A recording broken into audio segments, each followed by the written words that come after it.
आज झारखंड जिस मोड़ पर खड़ा है यह बहुत ही दुर्भाग्यपूर्ण है। झूठ के बुनियाद पर बनाया गया संगठन और उसके नेता इस राज्य का नेतृत्व कर रहे हैं। आप देखेंगे कि झारखंड में हेमंत सरकार खतियानी जोहार यात्रा संपन्न करने के लिए आगे बढ़ रही है। यह सीरियल ड्रामेबाजी है। सरकार का सीरियल ड्रामेबाजी कहा जाए तो कोई गलत नहीं होगा। जिस तरह से झारखंड मुक्ति मोर्चा के तथाकथित अध्यक्ष शिबू सोरेन जी बोकारो, धनबाद, गिरिडीह में इनका कार्य क्षेत्र रहा है। अपने आप को स्थापित करने के लिए इन्होंने अपने नुमाइंदों के साथ उस क्षेत्र में अपने आप को भगवान, गॉड, सिद्धू कान्हू का अवतार बना करके अपने आप को लोगों के सामने, जनमानस के सामने प्रस्तुत किया। इनका कार्यक्रम अक्सर रात में ही हुआ करता था। अपने शरीर पे रुई का पट्टी बांध करके और अपने ही व्यक्ति से तीर धनुष से अपने आप पर वार करवाते थे और कहते थे कि देखिए वार हुआ, तीर लगा, नहीं न मरे। यह भ्रम फैला करके लोगों में अपने आप को भगवान के रूप में स्थापित करने का इन्होंने काम किया। यहाँ पर एक पहला भ्रम, और इसके बाद झारखंड मुक्ति मोर्चा में वह विनोद बिहारी महतो के कहने के बाद कि उस क्षेत्र में संथाल में जब शिबू सोरेन लोगों के बीच में काम करते थे तो झामुमो की भी आवश्यकता थी कि हम संगठन को विस्तार करें और झारखंड आंदोलन को मार्ग पर आगे बढ़ाने का काम करें। इसी कड़ी में विनोद बिहारी बाबू ने उनको राजनीतिक संरक्षण और अपने आश्रय में रह करके संगठन के साथ जोड़ने का काम किया और वहीं से शिबू सोरेन की पर्दापण हुई। इतना होने के बाद जब शिबू सोरेन की मानसिकता हुई कि जिन्होंने झामुमो में शामिल कराया, जिनको राजनीतिक संरक्षण मिला, जिनको आश्रय मिला, वही व्यक्ति विनोद बिहारी को लंगी मार करके गिराने में कोई कोर कसर नहीं छोड़ी। इतना ही नहीं, झारखंड मुक्ति मोर्चा से विनोद बिहारी और ए.के. राय को पार्टी से निष्कासित करने का भी काम किया और अपने आप केंद्रीय अध्यक्ष बन गए। यही है इनका धर्म का संगठन। इसके बाद आप देखेंगे कि झारखंड आंदोलन जो समय में पीक आवर में था, उस परिस्थिति में इन्होंने 3 करोड़ रुपया में झारखंड आंदोलन को बेचने का काम किया। यह सत्य है और जग जाहिर है।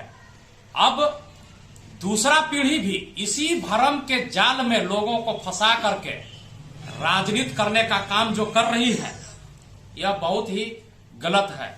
यहाँ के जनमानस लोग यह उम्मीद करते थे कि आने वाला पीढ़ी में कुछ बदलाव होगा, लेकिन ऐसा कुछ हो नहीं रहा है।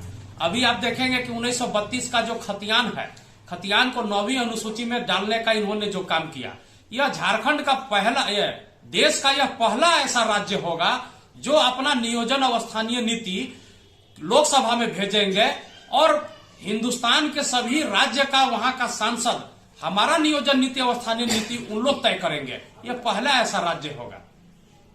बहुत ही दुर्भाग्य है।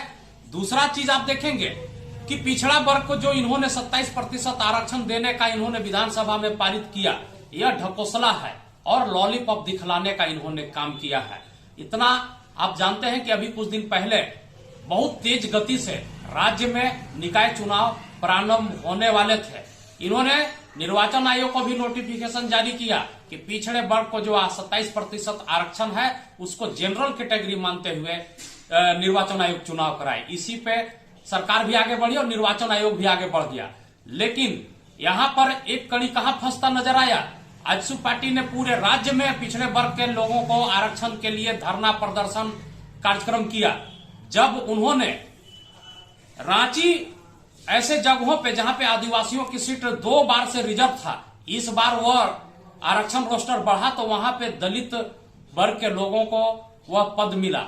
लेकिन एटीसीए की बैठक में जब हुआ कि नुकसान आदिवासियों का हो रहा है तो तुरंत इसको चुनाव को स्थगित करने का इन्होंने निर्णय लिया। जितना तेजी यह इस काम के लिए, एक पद के लिए, एकल पद के लिए दिखलाया, इतना ही तेजी पिछड़ा वर्ग के आरक्षण के लिए दिखाए हुए रहते तो आज राज्य में आरक्षण के साथ पिछड़े वर्ग को आरक्षण मिलता, उनको प्रतिनिधित्व करने का मौका मिलता, इसके साथ यहाँ पे चुनाव हो सकता था। लेकिन यह सब नहीं, आज इनका ड्रामेबाजी देख लीजिए और सीरियल ड्रामेबाजी करने के लिए इन लोग आगे बढ़ रहे हैं। अब बता रहे हैं कि 1932 खतियान को